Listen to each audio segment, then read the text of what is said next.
I think that having that core group of women who are willing to sort of first develop their own skills and then share those skills with women all over the country is what has made the project such a success. And now, we don't just have women in Mexico or Monterrey or Tamaulipas. I can pretty much point to at least a couple of women in every single one of the 32 states that has gotten some training on gender, that understands what it's like to work with policymakers, and that can have an impact on their treatment and care.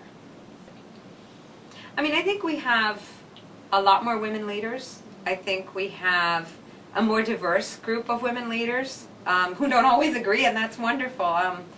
I think we have better positioned women's interests and needs in HIV, but we've also positioned HIV in feminist organizations and in women's groups, and they weren't really wanting to do that in any way, shape, or form. And that's been really interesting. There is now a guide for HIV in women for the whole city on treatment, services, and not just in HIV, but what all the public services the city has should do when positive women try to access services.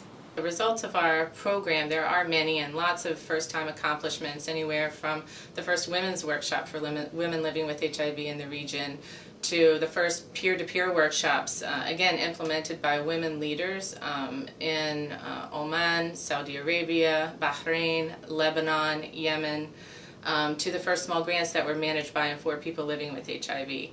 I mean, I think empowering women doesn't necessarily have to mean that women have to be huge political leaders, although we are really appreciative and supportive when we see women take on very visible, powerful leadership positions at policy level. But certainly empowering women is very important at a family level, at a community level. And so when we talk about empowering women, we're talking about their equity, their quality of life, the content that they have with their own access to services, for example, the support that they have from family and community members, and hopefully the lack of stigma and discrimination that they face, for example. So empowering women should be the focus on a woman's happiness and how she can better serve her community and family and herself.